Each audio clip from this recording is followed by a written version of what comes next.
枕头如果长时间的不清洗，那么螨虫就会成窝的。今天分享一个小技巧，螨虫全部都能够跑光，以后再也枕头不痒了，睡觉比较舒服，也比较实用的方法。大家好，我是小林，欢迎来到我的频道。如果家里面的床上、枕头上都是螨虫的话，那么螨虫的食物就是人体的脱皮的一些油脂、皮屑等等。而我们平均每天睡觉8个小时，这个时间也在给螨虫侵入了皮肤的一些提供的便利，会让我们的枕头、床单都有一些螨虫的。我们来准备一个喷壶，可以往喷壶中加入一点酒精，再来适量的花露水。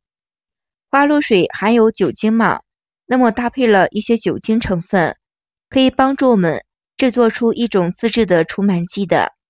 接着我们需要摇晃摇晃我们这个容器，像这样自制好的溶液水到底该怎么去除螨虫呢？我们接着往下看。无论是你家的枕头还是被子上面，如果感觉到比较痒，螨虫比较多，这个时候就可以往我们的枕头上面喷洒一些我们自制的花露水，味道是比较清新的，可以去除我们枕头上的一些异味。花露水和酒精也能够去除螨虫的。喷洒过之后，可以放到阳光下面晒一晒也可以。如果没有太阳的话，也可以放到自然的地方风干，再或者用风扇吹干就可以。因为我们的床单被罩呢，平时晒的时间比较少，工作比较繁忙，经常会有很多的螨虫侵入。用我们自制的花露水、酒精喷洒，可以很好的预防蚊虫的滋生的，能够起到非常好的杀菌的作用。像这样我们的枕头晒干了，就可以拿来使用。晚上你试一试，这样睡觉的特别的舒服，头皮也不痒，整个人很精神。这个方法也是不错的哟，可以试一试。那么下面这个方法呢，也是比较实用的。这个方法我们可以用到晒的方法，随时随地的都能够晒被子，也是不错的哟。我们准备一个黑色的塑料袋，可以把我们的枕头套到塑料袋子里面。其实这个塑料袋呢，可以用大一点的，枕头大一些就用大一点的。接着我们可以把我们的这个枕头放到太阳下面暴晒，一定要找一个天气晴朗的地方，然后再把我们的被子或者枕头晒到太阳下面就可以了。我们可以用这样的方法呢，晒我们的枕头被子，能够去除一些螨虫的。像我们经常晒的天丝被或者是棉被、纤维的被子、羽绒被，这样被子是不能晒的。像普通的枕头或者是其他的一些绒料的被子也是能够晒的。用袋子包裹好，大约晒3个小时就可以。我们要选择黑色的塑料袋，不会有任何的异味。晒好之后，需要反复的去挥打我们的枕头，因为外面会有很多的细菌，对不对？还有灰尘的。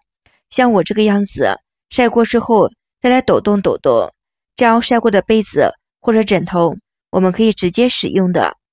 这个方法既节省了空间，而且又有效果，能够很好的彻底的去除我们的螨虫，用起来的枕头被子还是比较舒服的。这2个方法对于除螨虫都是很友好的，比较简单的方法，一个是喷一喷，一个是用我们的黑色塑料袋套起来晒一晒。你喜欢用哪个方法都可以哦。平时无论是睡着还是醒着，身体的哪个地方被挠痒，都让人感觉到比较难受，对不对？这样的痒呢，是很烦人的，有的时候一会儿来了，一会儿没有了。尤其睡觉的时候，往往没有任何的声音，就来了一个瘙痒，令人感觉到难受，对不对？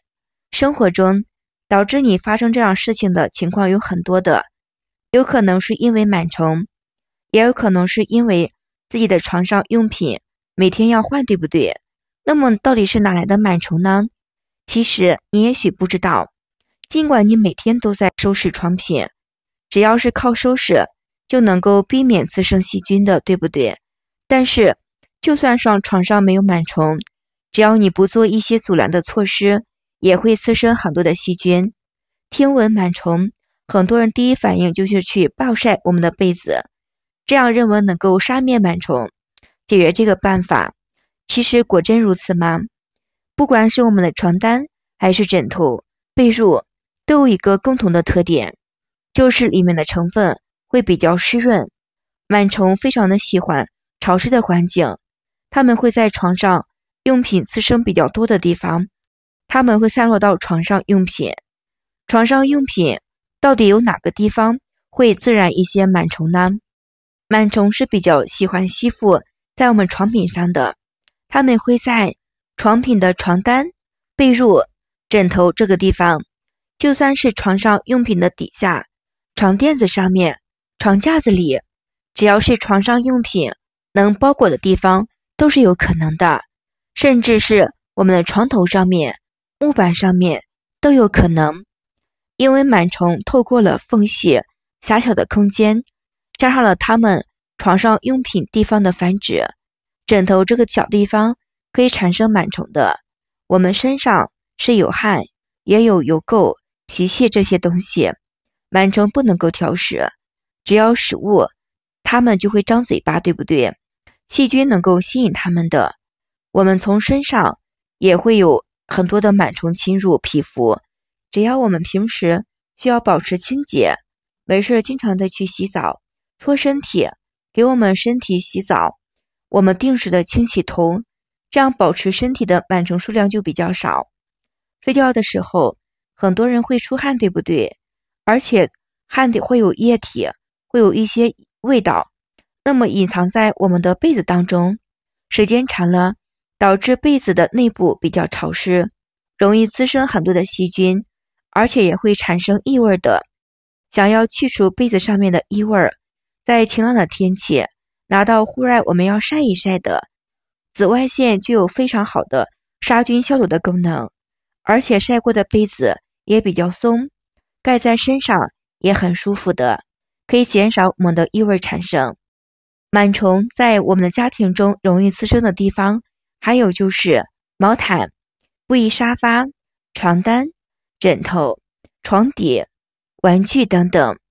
如果你经常吃一些食物，饼干、薯片、麦秸、中药材，空调网上都会存在着一些灰尘，人体脱落的皮屑、真菌孢子等等。如果是麦糠的枕头或者是羽绒床垫儿，也适合螨虫的滋生，会加重了哮喘过敏的症状。使用了皮质的枕头，并没有任何的改变，哮喘也会缓解吗？其实不是的。螨虫生活在我们的角质蛋白、纤维素、甲壳的大分子的占主要的灰尘，灰尘的人体的脱落皮屑，真菌的一些纤维，包括了来自土壤、建材的材料、各种的颗粒，或者很多的一些脏东西的。那么我们的室内呢，环境潮湿，螨虫会在墙上滋生一些细菌。对于尘螨来说，吸地的主要质地是罂粟，或者是湿度的食物。布艺沙发上的一些灰尘要比床上更多，因为人们每天坐到沙发上面，数量是比较多，对不对？而且有的人会客会在沙发上去坐，对不对？因为我们每天都要在沙发上面坐的时间比较长，经常招待客人吃饭、吃零食、看电视、休息、阅读，所以呢，沙发的地方呢也容易滋生细菌或者是螨虫的。我们要时时刻刻的保证我们家里的卫生，对不对？我们的床边吃东西也会有很多的细菌滋生，所以平时我们的休息的位置尽量少吃东西，去客厅餐桌上面吃东西还是比较好的。人类的行为活动是室内的气候环境的造成，房间内的居住的人比较多，那么螨虫呢也比较多的。房间会通过他们的生活理论或者是呼吸的蒸发活动的区域，导致我们的生活中的一些习惯，我们生活习惯好，螨虫就会没有的。所以平时保持良好的生活环境，让螨虫远离我们。今天的精彩小视频就分享到这里了，非常感谢您的支持，谢谢大家，我们明天视频再见。